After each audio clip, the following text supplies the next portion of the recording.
नमस्कार दोस्तों, welcome back to your own channel wealth saga. जो 12 ऑफ मई 2021 एसजीएक्स निफ्टी आपको फ्लैट दिखाई पड़ रहा है। बात करें एशियन मार्केट्स की तो एशियन मार्केट्स में आपको वीकनेस दिखाई पड़ रही है।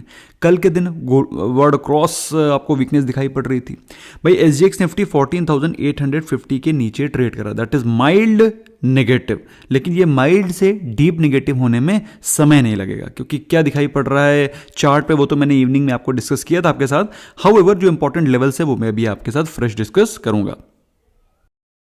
दोस्तों कल के दिन निफ्टी 50 ने क्लोजिंग दी अपने बहुत ही स्ट्रॉन्ग सपोर्ट जोन, वो है 14,850। और आपको मालूम है कि 14,850 अगर टूटता है तो उसके नीचे जाकर के एकदम उसके 14,500 ही इंपॉर्टेंट लेवल्स बनते हैं। ये बात आपको मैंने कल भी बताई थी। नेवरदिलेस इसके अलावा बात करें सेंसेक्स की, निफ्टी बैंक की, तो ये सारे के सारे गैप डाउन ओपन हुए और गैप डाउन ओपन होने के बाद थोड़ी सी रिकवरी के बाद ऑलमोस्ट डे जहां पर ये ओपन हुए थे वहीं पर ही क्लोज हुए। ये कल चार्ट में मैंने आपको ये सारी चीज़ें शाम को समझाई थी।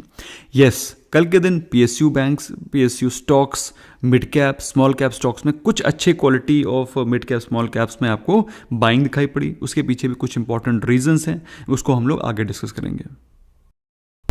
दोस्तों जैसे कि मैंने आपको बताया कल के दिन पीएसयू बैंक, पीएसयू स्टॉक्स, इन सब में आपको अच्छी खासी तेजी दिखाई पड़ रही थी। तो टॉप गेनर्स में थे सारे के सारे पीएसयू स्टॉक्स लाइक कोल इंडिया, एनटीपीसी, आईओसी, ओएनजीसी, और इसके अलावा भी काफ़ी सारे पीएसयू स्टॉक्स जो कि निफ्टी 50 के नहीं हैं उनमें भी तेजी दिखाई पड़ रही थी। लेकिन दोस्तों ऐसा नहीं है कि जो पीएसयू स्टॉक्स भाग रहे हैं वो भागते ही रहेंगे। भाई यहाँ पर बात हो रही है वैल्यू की, जहाँ पर आपको मार्केट के कंपैरिजन में जिन स्टॉक्स में अच्छी वैल्यू दिखाई पड़ रही है वहाँ पर फ्रेश पोजीशंस बन रही हैं, और जहाँ पर ऑलरेडी ओवर वैल्यूएशन हो गया है वहाँ से प्रॉफिट बुकिंग होना शुरू हो गई। For example steel sector stocks. लेकिन दोस्तों मुझे ऐसा लगता है स्टील सेक्टर में क्या नाम है, अभी आपको प्रॉफिट बुक करने की जल्दबाजी नहीं करनी चाहिए। There is no inflection point. Although market में वीकनेस दिख रही है तो मार्केट में वीकनेस के कारण, मार्केट में प्रॉफिट बुकिंग के कारण स्टील सेक्टर से भी थोड़ा सा प्रॉफिट बुक किया जा रहा है। लेकिन अभी अगर थोड़ा सा और लंबा प्रोस्पेक्ट देखा जाए स्टील का तो मुझे लगता है अभी स्टील के प्रोस्पेक्ट्स में अभी भी ब्राइटनेस है। हाउएवर अगर आप ऑलरेडी प्रॉफिट में हैं तो ऑफ कोर्स मार्केट का जिस प्रकार से माहौल बना हुआ है, you must plan to book your profits timely. भाई अगर आपने कोई चीज़ ट्रेडिंग के लिए लिए है तो अगर आप टाइम से प्रॉफिट बुक नहीं करेंगे तो ये तय है कि मार्केट प्रॉफिट बुक कर लेगी। फिलहाल बात करें कमोडिटी की तो कमोडिटी सेक्शन में कुछ ज़्यादा खास कारोबार होता हुआ नहीं दिखाई पड़ रहा है। चाहे हम लोग प्रेशियस मेटल्स के बारे में बातचीत करें, gold and silver, they are almost stagnant at that very same price of 47,500 for gold and 71,000-72,000 for silver. और करेंसी सेक्शन में दोस्तों जैसा कि हम लोग पिछले कुछ दिनों से देख रहे हैं कि रुपी में वीकनेस कंटिन्यू है, जो कि आपको दिखाई पड़ रही है euro, INR, Great Britain pound and Japanese yen में। वो उनकी वैल्यू बढ़ती चली आ रही है as compared to Indian rupee. लेकिन यूएस डॉलर की हालत इंडियन रुपी से भी खस्ता हाल है और वो इंडियन रुपी के कंपेरिजन में भी अच्छा परफॉर्म नहीं कर पा रहा है। तो दोस्तों हो सकता है ये चीज़ आगे भी कंटिन्यू रहे।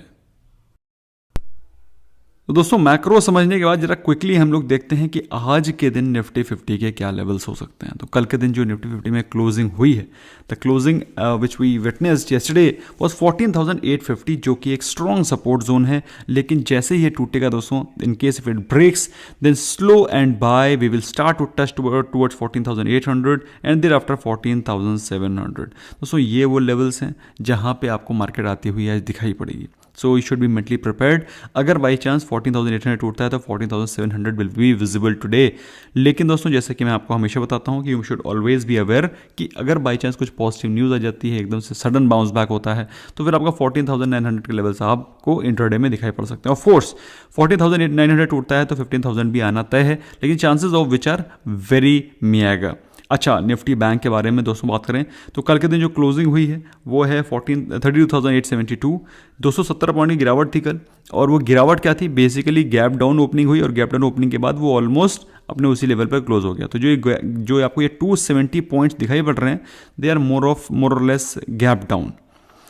आज के दिन क्या हो सकता है भाई, आज के दिन इंपॉर्टेंट लेवल्स जो कि नीचे के साइड पे दिखाई पड़ रहे हैं वो है 32,600 एंड उसके बाद 32,300। दोस्तों कल जो आपको लेवल्स बताए गए थे, इनफैक्ट जो डेली बताए जाते हैं, वो एक प्राइस जोन है। वो जोन है जहाँ पे एक प्राइस एक्शन होता है। प्राइस एक्शन मतलब या तो वहाँ से अच्छी बाइंग आएगी या तो वहाँ से रिवर्सल आएगा, और बाई चांस वो टूट जाएगा तो बहुत तेज़ी से नीचे की तरफ गिरावट होगी। तो ये इंपॉर्टेंट लेवल्स आपको नोट करके रखना ज़रूरी है। अच्छा, FIA-DIA के बारे में बात करें दोस्तों, कल के दिन दोनों ने मिल के बिकवाली करी। FIAs ने करी है सेलिंग वर्थ ₹336 करोड़, DIAs ने करी है सेलिंग वर्थ ₹676 करोड़। तो इसका मतलब ये नहीं निकाल लेना चाहिए कि दोनों के दोनों इंडिया से भाग रहे हैं, लेकिन ये दोनों क्या कर रहे हैं, ये दोनों अपने इन लोगों ने अभी बाइंग नहीं करी है। It's not that they have started to buy right now. They started to buy when the Nifty was at 7500 और जब आप लोग सोच रहे थे निफ्टी जाएगा 4500, 5000, 6000, तब उन्होंने बाइंग करी थी। तो यहाँ पर जो लोग ये लोग जो पैसे निकाल रहे हैं, they are doing major profit booking, but at the same time जहाँ पर भी इनको वैल्यू दिख रही है दे आर इन्वेस्टिंग ऑल्सो। आप देखते हैं डे टू डे बेसिस पे कि आज FIAs ने बाइंग करी, आज FIAs ने बाइंग करी, DIAs ने बाइंग करी, FIAs ने सेलिंग करी और DIAs ने बाइंग करी। तो अभी भी वो बाय कर रहे हैं, लेकिन वो बाय वहीं कर रहे हैं जहाँ पर फ्रेश वैल्यू दिख रही है। इसके लिए दोस्तों आपको अच्छी क्वालिटी ऑफ स्टॉक्स में GTT ऑर्डर लगा कर रखना पड़ेगा। बात करें गुड न्यूज़ की, दोस्तों गुड न्यूज़ ये है कि डॉक्टर रेड्डीज ने कोविड वैक्सीन को बनाने के लिए लाइसेंस अप्लाई किया है, और वहीं पर ऑन दी कॉन्ट्ररी तो नहीं बोलेंगे, बल्कि सन फार्मा को लाइसेंस रिसीव हो गया। So it's a very positive news for pharma sector stocks which includes doctor Reddy's and Sun Pharma. और कोविड की लड़ाई में दोस्तों हमारे लिए एक पॉजिटिव न्यूज़ है। ऑल्दो कल के दिन जो कोविड केसेस आए हैं दे वर 3 point some more, I think the new COVID cases were approximately 3.3, 3.4 somewhere. तो दोस्तों ये जो कोविड केसेस हैं अभी स्टेगनेंट हो गए हैं, 3.5 के नीचे ही दिखाई पड़ रहे हैं, जो कि रिपोर्टिंग आ रही है। इसके अलावा दोस्तों काफ़ी लोग परेशान हैं कि डिक्सॉन टेक्नोलॉजीज क्यों गिर रहा है, या फिर उसमें कोई ग्रोथ या तेज़ी नहीं आ रही है, क्यों। दोस्तों आपको मालूम होना चाहिए, जब कोविड के लॉकडाउन्स हो रहे हैं या रेस्ट्रिक्शंस लग रहे हैं, सबसे ज़्यादा जो हिट हैं, जो सेक्टर सबसे ज़्यादा हिट है वो है मैन्युफैक्चरिंग। तो जो मैन्युफैक्चरिंग करने वाली कंपनीज हैं, तो दोस्तों उनमें सबसे ज़्यादा प्रॉब्लम नज़र आ रही है। तो मैन्युफैक्चरिंग में कौन कौन सी कंपनी है, जितनी ऑटो सेक्टर की कंपनीज हैं, जितनी, अब फार्मा तो बंद नहीं है क्योंकि दवाई तो बनानी है, तो जितनी भी मैन्युफैक्चरिंग कंपनी है जिसमें कि Dixon technology is one of them, और इनके तो पार्ट्स भी काफ़ी ज़्यादा एक्सपोर्टेड पार्ट्स आते हैं, तो इनको एक थोड़ा सा झटका दिखाई पड़ रहा है, और आगे भी इनकी आपको रिजल्ट्स में भी झटका दिखाई पड़ सकता है। Should be mentally prepared. इसके अलावा दोस्तों इंडिया का GDP ग्रोथ के बारे में बात करें तो कल के दिन क्रिसिल ने बोला था कि इंडिया का GDP ग्रोथ कम होकर के 8.5 के नीचे चला जाएगा, और आज क्रिसिल ने अपनी रिपोर्ट में बोला है कि इंडिया का GDP, जो कि पहले वो बोल रहे थे कि 12.5-13% के ऊपर रहेगा, वो 9.3% आ गया है। तो अभी जितनी भी रिसर्च रिपोर्ट्स हैं वो धीरे धीरे करके इंडिया की GDP ग्रोथ को इस प्रकार से लाएंगे सामने, जैसे कि बहुत बुरा हाल होने वाला है। थोड़ा इम्पैक्ट तो पड़ने वाला है, बट अगर बाई चांस कोई मार्केट में गिरावट होती है दोस्तों, मैं आपको फिर से बोल रहा हूँ, it is a great opportunity to accumulate and accumulate India's story। फिलहाल दोस्तों बात करें आज के इंपॉर्टेंट रिजल्ट्स की, तो आज भी इंपॉर्टेंट बिग टिकट रिजल्ट्स आने हैं, जैसे कि एशियन पेंट्स, और दोस्तों एशियन पेंट्स के रिजल्ट अच्छे एक्सपेक्टेड है।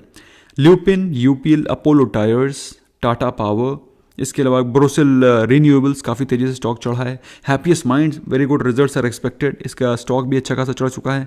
पेरीलाइट, सोनाटा सॉफ्टवेयर, दोस्तों सोनाटा सॉफ्टवेयर पिछले कुछ महीनों में, सालों में बढ़िया चला है। पहले इसको लोग बोलते थे सन्नाटा सॉफ्टवेयर, और जब मैं बताता था कि ये सोनाटा सॉफ्टवेयर बहुत अच्छी कंपनी मतलब अंडर वैल्यूड है, इसको बाय कर सकते हैं, इसने मल्टी बैगर रिटर्न दिए हैं दोस्तों पिछले हाल फिलहाल में।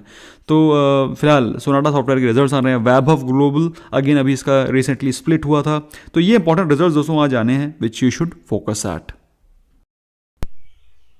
ओके, कल के दिन जो इंपॉर्टेंट रिजल्ट्स आए हैं उसमें आए हैं सीमेंस के रिजल्ट्स बहुत ही बेहतरीन थे, डबल हो गया profit. Alembic pharma, Godrej consumers good results.